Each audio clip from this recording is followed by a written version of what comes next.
Chances are you don't play just TTRPGs. There's a very good chance that you are currently a multifaceted gamer who also dabbles in board games and video games.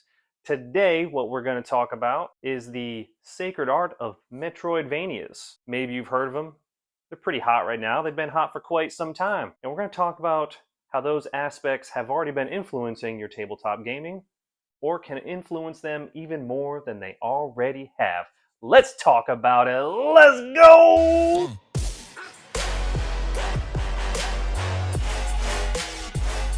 What's going on, squad? It's Sacred, Future Sacred. We just hit a pretty important milestone.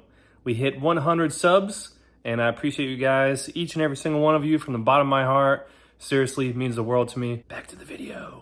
Hey there, gamers. This is Sacred with Sacred Art of Gaming, and today we're going to dive right in to a little something we like to call Metroidvanias.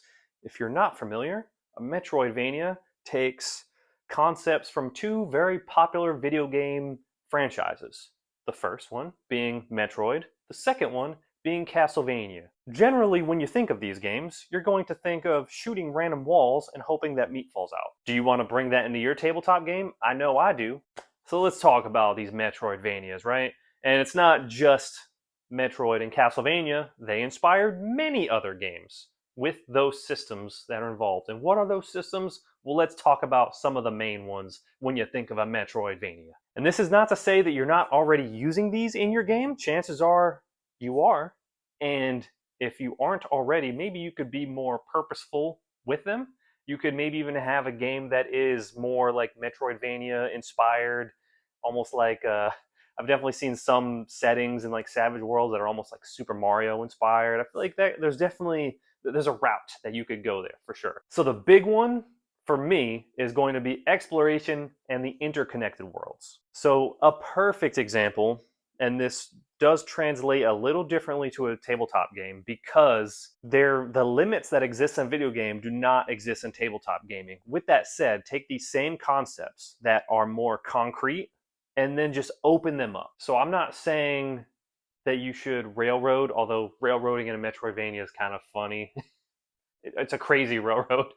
But for example, let's take a game like Dead Cells, for example. Dead Cells, as you're playing the game, you eventually realize that there's these weird little plant things, and you're just like, what the hell is this? Clearly, it goes somewhere that I cannot currently get to, but I guess I will come back to this in another run as you proceed in Dead Cells, which is also another genre of game, but whatever. You eventually come across a tool. It's been so long. Is it a seed? It's like a seed or something. Some type of tool that basically takes those little plants and make them grow like a beanstalk. Those beanstalks you can then climb to these other areas. Why are we discussing that? Well, there's two things that happen here. There's number one, there's a sense of discovery and mystery around this item that your players in your game, or you in a solo game, although that gets a little tricky, you come across this thing that you know is important. You really need to make sure that the hints are clear that this goes somewhere that you can't go, and you need to figure out what you need to get there. And that's going to drive them crazy. And the reason why I put the disclaimer of, don't make it one concrete thing. In a video game, it's one item. That one item, you got to do a certain thing, and that's how you get it. Maybe open things up in your tabletop game so that there's a couple different options, because having to climb somewhere in something like D&D or other fantasy games, like what if you could just fly? You can fly, you can shapeshift, you can get up there. There's things that may be already built into their characters, and honestly, just let them do it. Let them do the thing. Maybe they get there early, and that's a nice reward for the choices that they had made or some of the gear that they have found. But if they don't have those things, it's a perfect example of I went somewhere, whether it's a shop that just happened to have it for a price, and then maybe they need to save up when they realize it. Now they're excited for saving up for this item in the shop that'll then do this thing that'll get them to this other area that hopefully rewards them with some other cool stuff. But at a minimum, the mystery is intoxicating. Or you can have it, maybe that item is a reward in another dungeon or something, or for defeating some crazy boss. They then get the item, so they've earned it in a different way, and then they go back and same thing happens. But it's important to, I will reiterate, TTRPGs are not video games, but we can be inspired by them. So this can reveal like bonus areas, it can reveal shortcuts, it can help solve puzzles with just these neat little items. And I mean, this can really apply to any game really, unless like exploration is just not a part of it at all. Superhero games, maybe not a whole lot of exploration in that, but like pretty much any fantasy game, there's going to be some exploration for it. Even like Strahd, for example, you could have shortcuts that maybe cut off areas because you found a cool item that allows them to go through invisible walls. Next up, there's the character progression and abilities. This exists in most TTRPGs, and it's probably most people's favorite part of those games. 5e, I'm looking at you. They really target the players as the audience to say, ooh, GM, can we please play with Tasha's because it added all these cool things? And the GM looks at you and says, beat it, nerd. I'm not giving you sneak attack with a free bonus action. So depending on your type of game, I would maybe steer away from something extra in something like 5e, especially if it's like stat based. Kind of want to keep that whole bounded accuracy thing going. You can definitely still do it, but just know that your player characters, especially as they go up in level, they're going to have so many options between their character, their gear, and just there's so much. But other games that don't offer much, like an OSR, this stuff is perfect for OSR games, where you're essentially giving them a separate progression system, which I think would be pretty neat. That separate progression system could be gear-based.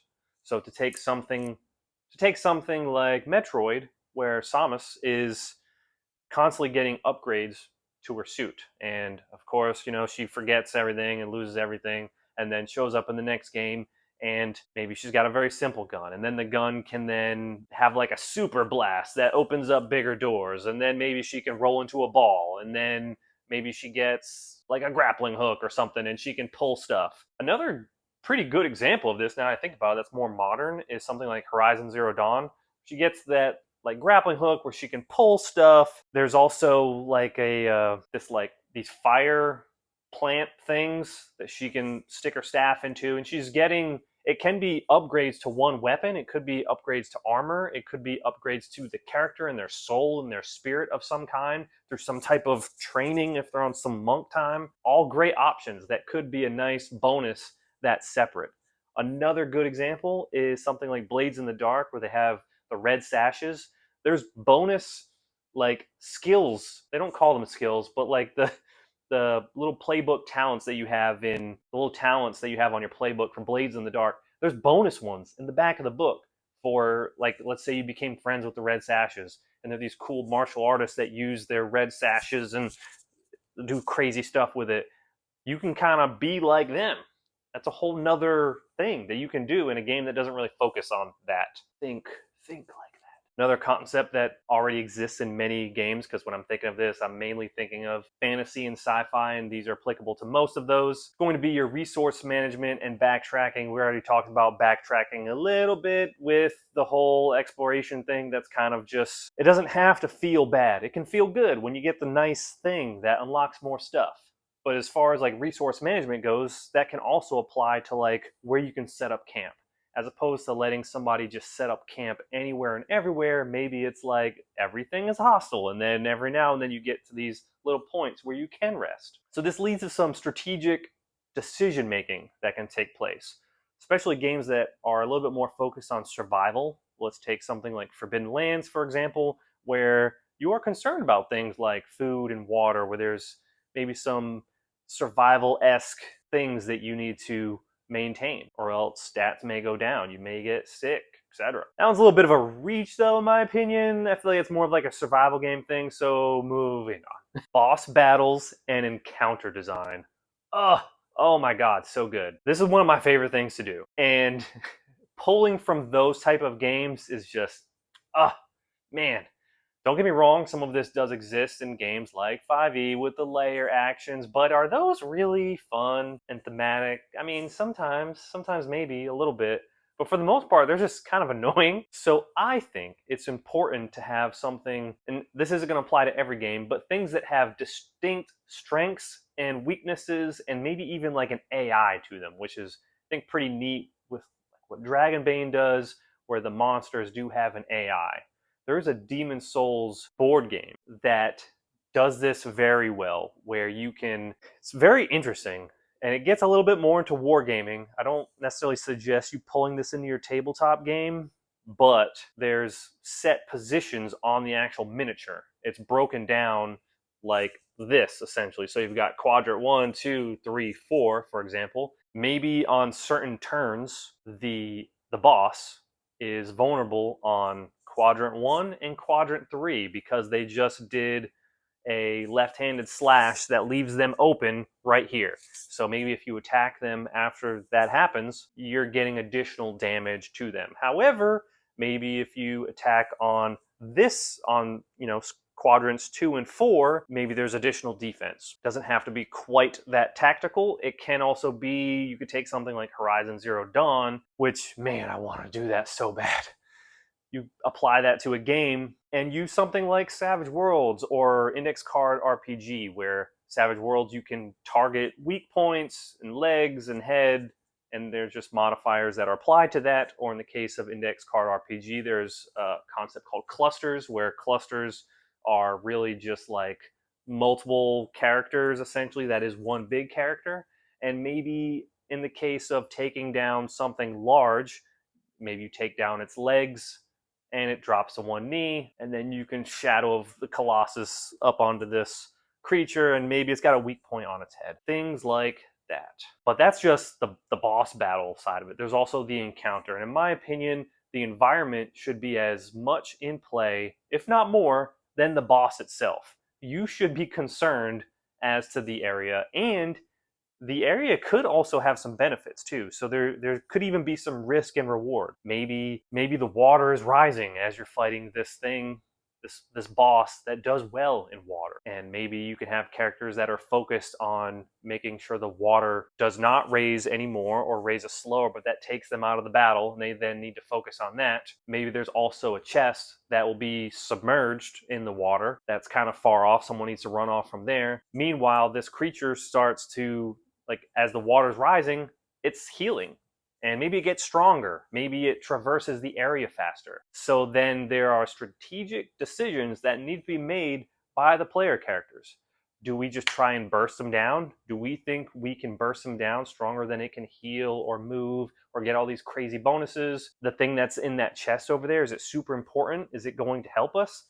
Maybe it's booby-trapped. Man, that would suck. Or do we need to take some of our forces and then apply them to making sure this water does not raise any more than it already has, because it's going to make things worse for us. All great things. So there you have it. Those are some Metroidvania concepts that could breathe life into your tabletop gaming, whether you're doing them already, and maybe this just makes you a little bit more conscious, putting your mind's eye onto that and maybe fleshing them out a little bit more, or maybe it's something that you haven't really thought of at all and you've really just kind of been more into the whole, I hit you, you hit me, I hit you, you hit me, 2 HP, 2 HP, 2 HP. Maybe you're doing that. I hope you're not doing that. You're in the wrong place if you're doing that. There's storytelling that can be done. So give me some examples of how you've used some of these concepts in your games in the comments down below. This has been Sacred Art of Gaming. I am Sacred. Let's continue to transcend our games together. Thank you guys for coming by. Thank you for watching. If you're digging the content, don't forget to like, comment, and subscribe.